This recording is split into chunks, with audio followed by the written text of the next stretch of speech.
You're a little bit older than I am. In my lifetime, I know what the most dramatic economic event is, at least that I believe. In your lifetime, what do you think is the most dramatic economic event that you lived through?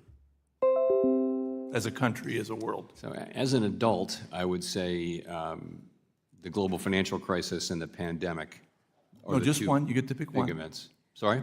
You get to pick one. You pick two, just one. I would say there's a third, which would be the great inflation. So I'm going the wrong way here. You're going the wrong way. Yeah, just pick one. I'd say the global financial crisis was, in a lot of ways, scarier than the pandemic for me. Yeah, it's interesting because both of them were ones that I lived through too, and I have to tell you, the most dramatic for me was the pandemic. In so many ways, I'd never seen anything like it, where everything closed down. I remember flying here from San Diego, where I live, on a 737, and there were 4 passengers. There were 4 of us on the plane. Of course, some idiot sits right next to me. I tell you, what are you doing? You stupid, move away. But anyway,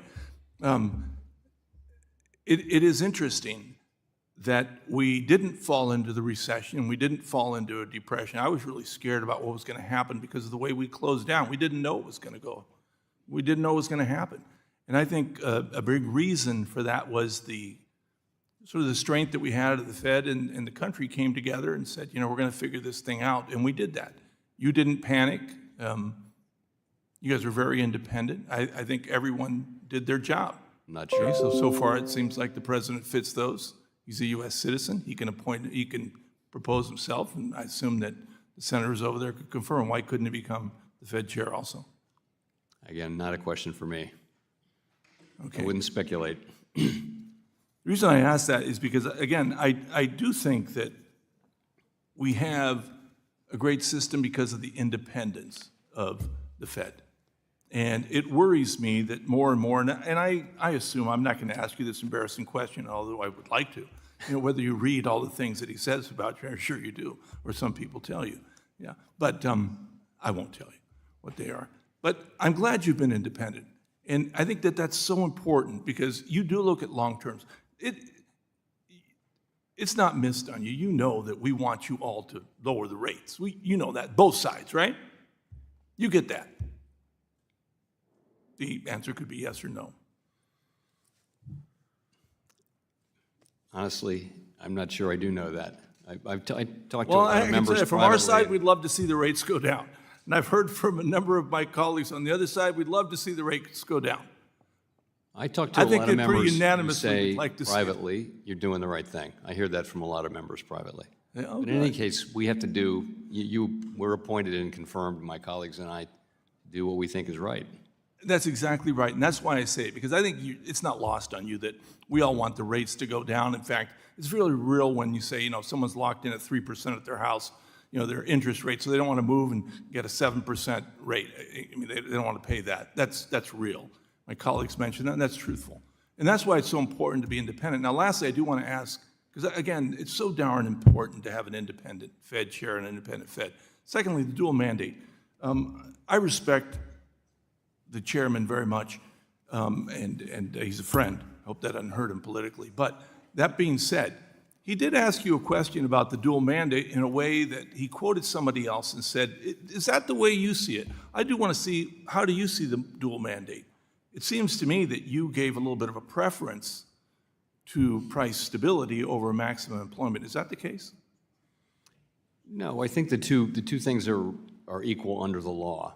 But if the thought is, you know, we haven't defined it in exactly the way that the chairman said, but notwithstanding that, I do think it's a reasonable way to define it, which is the maximum employment is the maximum level that's sustainable or consistent with price stability over the long run. That doesn't make it, to me, an inferior goal. Gentleman's time has expired. Thank you. I think it's you, kind Mr. of Chairman. implicit in a way. The chair now recognizes the gentlewoman from Michigan, Ms. McLean, for 5 minutes. Thank you, and thank you so much for being here. I appreciate it. As a business owner, small business owner myself, access to capital is extremely important to me. So I want to talk a little bit about the Fed's balance sheet and just get a better understanding of how we're thinking about it. I mean, some experts say that the Fed's balance sheet or large balance sheet is distorting the markets and keeping long-term rates, let's say, too low. Also, I think it limits the access to capital, right? Historically, if I'm accurate, the balance sheet's been about $4 trillion. Prior to the pandemic, then we raised it, almost doubled it to about $9 trillion, and now it's on a kind of a downward trajectory to about 7.2, again, if my math is right. Do you think we're on the right track in shrinking this balance sheet? I do, yes. I'm trying to get a sense of what the landing spot, in your opinion, should be. Do you think we'll get back to the $4 trillion? No. So we're in what we call an ample reserves regime, and what that means is that the quantity of reserves, demand fluctuates, and this means the quantity of reserves can fluctuate without affecting interest rates. And we think that's a good thing. What that means is there's going to be a lot of liquidity in the banks and in the financial system. That's a good thing. There wasn't enough liquidity before the global financial crisis. That was one of the problems. We have some shrinking left to do on the balance sheet, but we're not going to get down as far as you asked. Where do you think we'll land? Because let me start. I'm sorry. Where do you think we'll land? You know, I can't give you an exact number, but, you know, we're going at a pretty modest pace now. We've slowed down, kind of cut in half twice the speed. We think we can go for a good while at this speed, and we'll learn as we go. So you think the trajectory, so to speak, will remain? Yes, and I think the fact that it's quite a gradual trajectory now is going to enable us to find that level that is ample and not scarce. When reserves are scarce, you get a lot of volatility, and that doesn't help. So I think that's a good framework. You know, the ample reserves framework, I think, serves the country well. And you're not concerned in terms of the access to capital? I mean, as a business owner, that's what I look at, is I got to be able to get capital, and some people are saying, you know, we're really hanging on to our cash. I think honestly, I think if you took the trouble to go back to a much smaller balance sheet, it would have no effect whatsoever on capitalability for companies. Why You wouldn't do you do that say at all. that? We're not pulling capital away from companies. That's not what's happening. It's just you have a big balance sheet where there's a lot of liquidity. The result is there's a lot of liquidity. Banks are flush with liquidity for the most part, and that actually enables lending. It probably wouldn't have much of an effect one way or the other if So you you're went back to a smaller balance sheet. So you're comfortable with the liquidity, you're comfortable with the access Yes, I mean- to capital, excuse me. I mean, we look at credit availability for smaller businesses, and, right now, conditions are a little bit tight. Yeah, it's tough for people in my district. Yeah. It's I would say that they're it's tough. not terribly tight, but we do see that there's some tightness, but that's not really a function of the Fed's size of the Fed's balance sheet. That's just that banks are perhaps a little risk averse in this uncertain environment. I think it all goes together and is kind of intertwined, but I appreciate that. I want to just switch gears a little bit. Are you seeing any signs of financial instability building beneath the surface that we may not be seeing maybe on top of the surface, whether it's in commercial real estate, private credit, regional banking, anything you're seeing underneath the surface that could derail the growth path? Not really, no. I mean, you mentioned, there are a lot of pots that we need to watch to see that they don't boil over. CRE, has been a problem for 5 years. We're working our way through it. I think we're making good progress there. It's not getting worse, it's getting a little better. Private credit is, has its real positive attributes. A lot of it's not funded by deposits, so it's not, as long as it's not funded by retail or by deposits, it's actually fine for financial stability, but it's a very big and fast-growing sector, and it hasn't been through a real downturn, and it's quite diverse, so I think it bears close watching. I mean, asset prices are high, but leverage is not particularly high for corporations and households historically. It's not particularly high for banks. Banks are well capitalized, so I think overall financial stability conditions are not in a place where we worry a lot. So we're really poised in a pretty good position economically. Gentlelady's I time think has so, yes. expired. Absolutely. Thank you, Mr. Chair. Thank you. Absolutely. The chair now recognizes the gentleman from Illinois, Mr. Caston, for 5 minutes. Thank you, Mr. Chairman, and Chair Powell, nice to see you again. We had spoken in February about some concerns I had about some of the cuts in some of our economic data reporting agencies, and I think you'd said at the time that you didn't have a concern, but if you would alert us if there were concerns. You'd mentioned this with Mr. Liccardo, and I gather, if I'm paraphrasing you, I think you said that you're not concerned about your access to data right now, but I think you said that you don't like the direction of travel. I wonder if you could speak to, well, first, I'm going to work under the assumption that as the chairman of the Fed, you probably have more access to economic data than just about anyone in our country. I am more worried about the impact on smaller businesses that don't have your access to data, whether, someone thinking about hiring decisions, looking at regional inflation rates, all the data we get from those resources. How concerned should we be, if an efficient economy depends on, at some level, on equal access to information? How concerned should we be that our business community, with some of these cuts to BLS and elsewhere, is not going to be able to allocate capital as efficiently as otherwise would be in this moment? The reality is that essentially all the data we use overwhelmingly is public data. The difference isn't that we have more access. The difference is that this is our job, and we follow the data very, very closely. But, the employment reports, the CPI reports, the analysis of that by many economists, internal and external. We just spend all of our time on this stuff. But I think large businesses have the exact same. Well, but I'm talking about businesses not. BLS has announced they're cutting 350 indexes, so that data is no longer going to be public data. That's a different thing. Okay, so if you're asking about that, I don't want to say, and it wouldn't be true to say that we can't do our jobs with the data that we have now. That's just not true. The data overall, we get the data. It's all these jobs you're always going to make mistakes. It's never going to be certain in any time, but. I would say seeing that survey sizes are shrinking and we're seeing more volatility, for example, in the labor market data, lower response rates and things like that's not good. We should be getting better and better and better. Yeah. I would add the private sector, by the way, we use more and more big private sector data sets.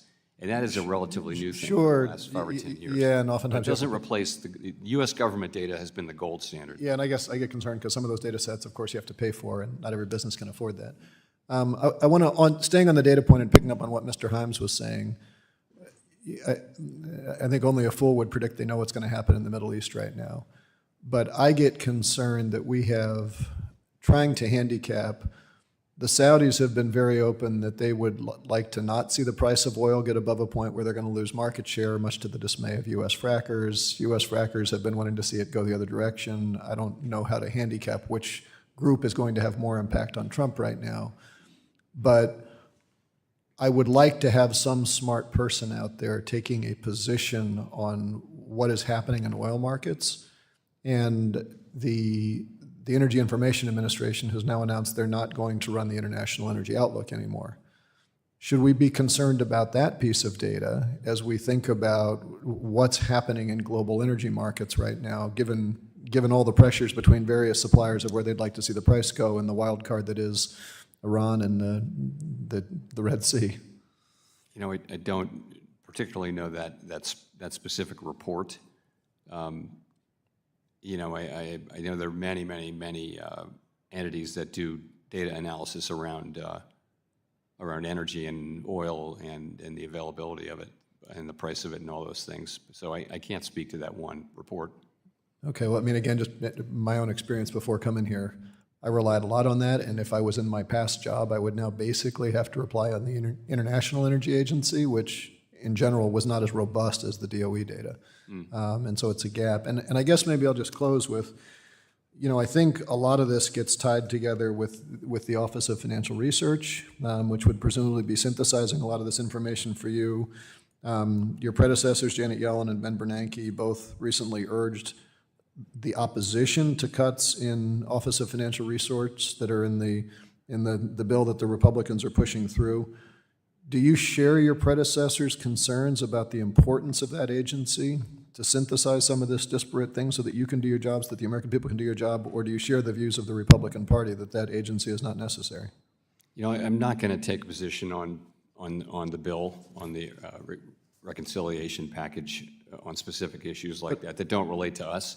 I will say generally, I'm a big Gentleman's time fan, has and everyone at the expired. Fed is a big fan of good data collection. Gentleman's time has expired. The chair now recognizes the gentleman from Montana, Mr. Downing, for 5 minutes. Thank you, Mr. Chair. Our national debt now exceeds $36 trillion. Congressional Republicans have made it our mission to rein in out-of-control spending, from repealing the Green New scam, enacting common sense Medicaid and SNAP reforms, and rescinding wasteful spending. Mr. Chairman, you have repeatedly said our national debt is not currently at an unsustainable level, but it is on an unsustainable path. Can you describe what the point of no return looks like when our debt reaches an unsustainable level? So there's no way to know exactly what that is, but ultimately, if the debt is growing substantially faster than the economy, by definition, at some point, it will not be sustainable. So, we don't have oversight responsibility over the fiscal authorities, but that's traditionally what my predecessors have limited themselves to saying, and I'll say it too. And what effect would that have on the economy? So you'd see rates go up. It would be very challenging to. I think if you wait too long to fix the problem, you'll have to fix the problem eventually. If you wait too long, it'll be much more painful. Yes. I believe the U.S. dollar status as the global reserve currency is essential. It allows the U.S. to borrow at lower costs, which stimulates economic growth and increases standards of living. The Trump administration is actively negotiating to ensure we are no longer taken advantage of by our trading partners. At a previous Monetary Policy Task Force hearing, all of the witnesses agreed that the recent volatility in the